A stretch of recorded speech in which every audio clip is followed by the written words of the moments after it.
بسم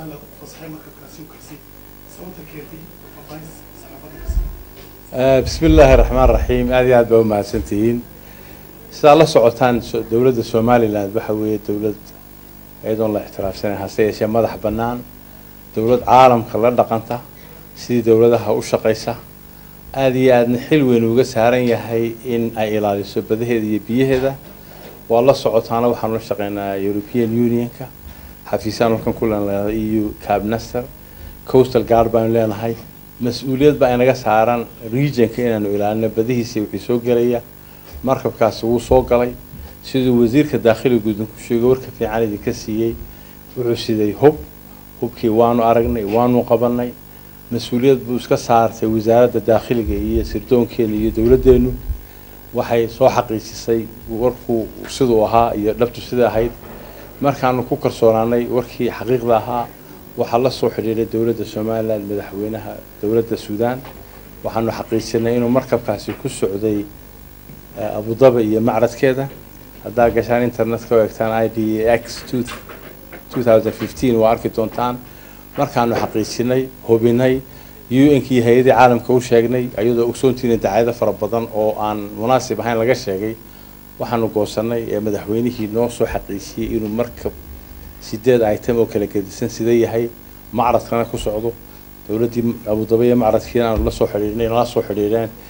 war sugan uu soo helay wasiirada dakhligeeni oo xaqiijiyay wasiirada dakhligeeni madaxweynaha Soomaaliland wuxuu goostay inuu tixgeliyo warqadii uu madaxweynaha Umar al-Bashir soo diray sida awgeed baan ku fasaxnay waa dawlad aan walaalnahay jaarnahay asxaabnahay cilaaqaad faacad badan naga dhaxayaan arday badan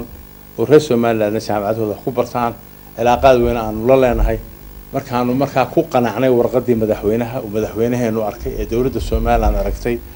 uu soo xaqiijiyay wasiirada dakhligeenu waxaanu goosanay inaan markabkiisa deeyo wasiir waxa jira xukuumaddu waqtiga u qabatay markabkan iyo in la soo cadeeyay lahayd maadaama manifesto aanu ku jirin marka ku sitay muddo inta 4 saacadood marka hore loo qabtay haddana muddo kale loo qabtay inta ma isweydiisan wax dawladda Suudaan u sheegan weyday maanta keenay marka kala dajinayso ma dawladda Suudaan way soo cadeysay dawladda Soomaaliland waxa u dhaqantay sida caalamka iyo dawladaheeda ma nihin island yaro meel gaar ah ku yaala beesha caalamka inuu ka mid nahay markaan ula xiriirnay sirtoonkaygii iyo wasaaraddeena dakhliga iyo booliiskeeni iyo ciidankeeni coastal guardku iyo qolooyinkeeni dekadu xaqiijiyeen information ka doon heleen ee sax ahaa ee madaxweynaha noo soo qoray waxaanu goosanay inaanu sii dayno waxaanu goosanay inaanu ku qanacnay warkaana la soo siiyay 8 item oo kala gedisan bay ahaayeen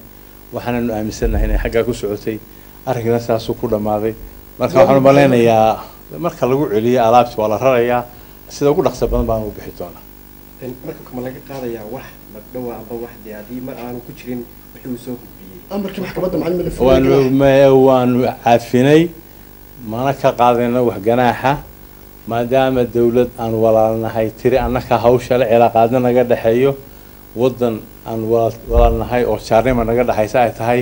ganaaxii waanu ka dhaafnay waanu sii daynaynaa waanu baxayaa waana maasay Somaliland adduunyada wada too xiriirada ka dhaxeeya dana la soo daarsada marka laga yimaado in arday reer Somaliland magaca Soomaali ku taga Muqdisho tagaan maxay Somaliland ku bedelatay in markabka fasaxdo Somaliland iyo dawladda Suudaan cilaaqaad ka dhaxeeya fara badan anigu waa doctor 7 sanadood baan joogay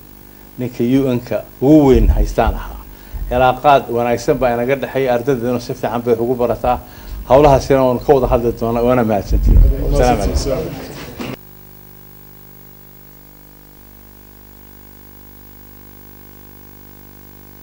Mohamed Bihi Yunus is the Foreign Minister of the Republic of Somaliland, a position he has held since 25 June 2003. And from 2009 to 2013, Mohamed Bihi Yunus worked as a Deputy Joint Special Representative for Operations and Management in the African Union and United Nations Hybrid Operation in Darfur. And prior to